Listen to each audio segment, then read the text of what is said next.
Cacandran para leluhur, ciri bumi daya Pancatengah,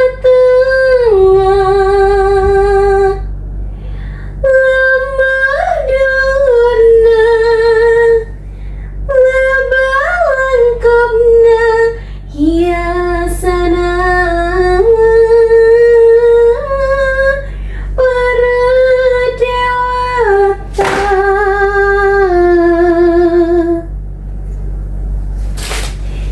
Buah pepaya, buah markisa, dibeli ibu juga Pak Teguh. Salam hangat untuk para pemirsa. Assalamualaikum warahmatullahi wabarakatuh. Yang terhormat Kementerian Kebudayaan Republik Indonesia, yang saya hormati Dewan Juri, Panitia Lomba, juga seluruh peserta Asian Lumina Competition. Setiap daerah tentu memiliki keistimewaan masing-masing, bukan? Ya, ada banyak cerita, legenda, dan kisah yang diwariskan secara turun-temurun.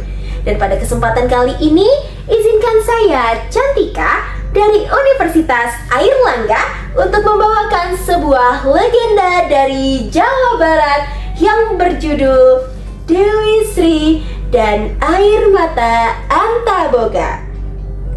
Inilah ceritanya.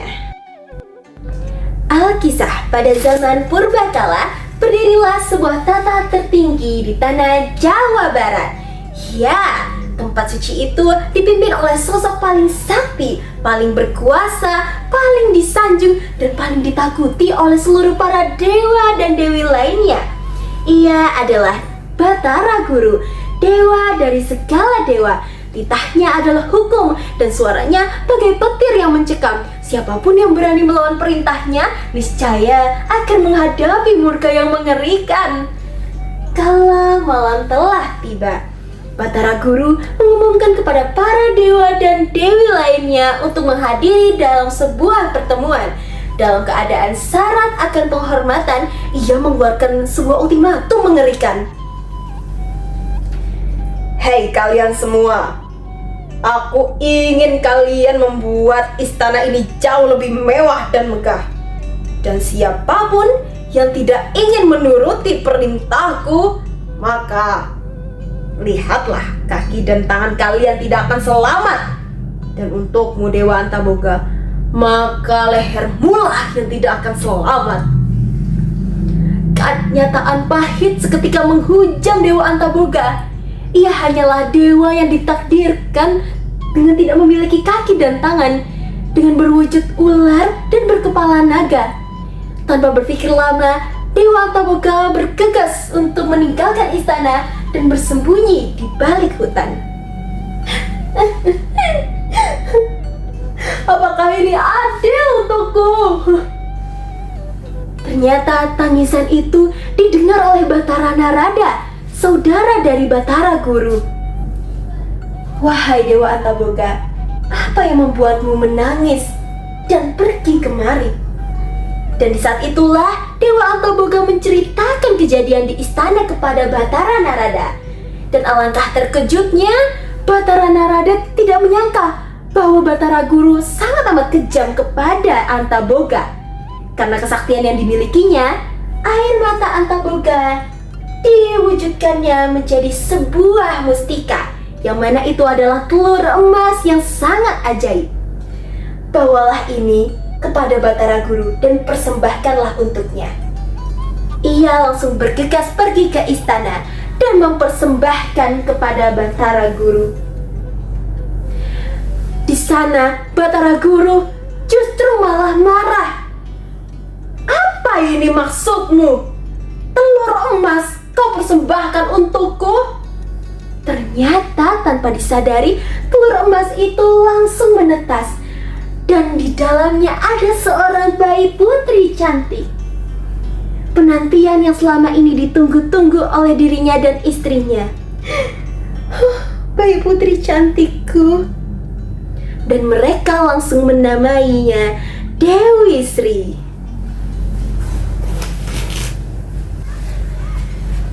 tahun demi tahun berganti, Dewi Sri tumbuh menjadi seorang dewi yang sangat cantik dan baik hatinya.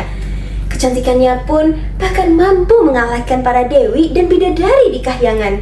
Ia juga sangat suka menjelajahi alam. Di suatu hari, di pagi yang cerah, ia menghabiskan waktunya untuk berjalan-jalan di hutan.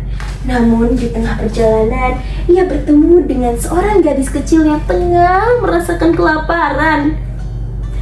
Namun karena ketulusan hatinya dan keajaiban yang ia punya, ia mampu mewujudkan 3 buah roti dan juga buah-buahan dengan kipas ajaibnya.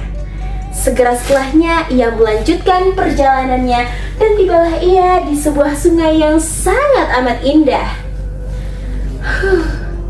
Aku sungguh merasa sangat nyaman di sini. Aku bisa merasakan angin teduh, suara kicauan burung yang merdu, dan gemericik air sungai yang sangat syahdu. Tanpa disadari, ternyata Batara Guru sudah mengikuti Dewi Sri sejak tadi. Dewi Sri, aku sangat terpesona dengan kecantikanmu. Aku ingin memperistrimu sekarang juga. Ayo ikut aku. Tidak ayah, aku ini putrimu. Mana mungkin, itu adalah perbuatan terlarang ayah. Aku tidak bisa. Karena ketakutannya, ia akhirnya berlari dengan sangat kencang menjauhi Batara Guru dan tibalah ia di istana, lalu ia langsung mengunci pintunya. Ia berdiam diri di kamar, menangis. Sementara itu, tanpa mereka berdua sadari, ternyata para bidadari dan dewi telah mendengarkan percakapan mereka semua di langit atas. Bidadari, bagaimana ini? Kita harus merencanakan sesuatu agar perbuatan terlarang itu tidak terjadi, sehingga keselarasan di istana akan tetap terjaga dan tidak rusak. Mungkin ini terkesan akan menyakitkan untuk sang dewi, tapi hanya inilah yang bisa kita lakukan.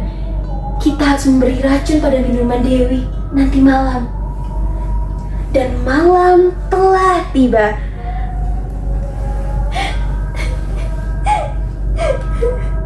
Sang dewi yang masih menangis ketakutan tiba-tiba mendengar ada suara ketokan dari luar pintunya.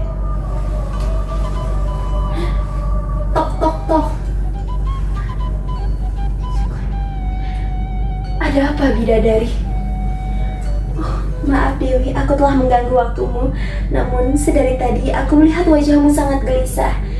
Ini aku bawakan secangkir minuman hangat yang mungkin bisa membuatmu lebih tenang malam ini. Segera ia meminum minuman tersebut.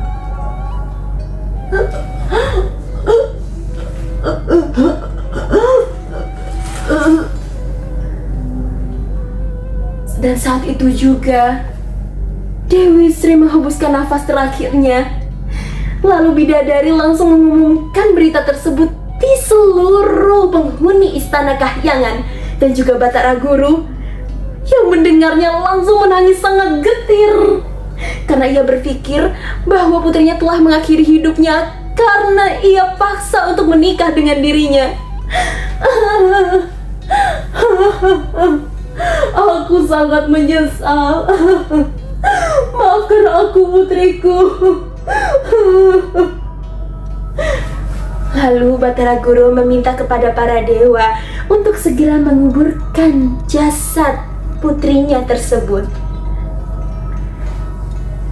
Selamat tinggal, Dewi.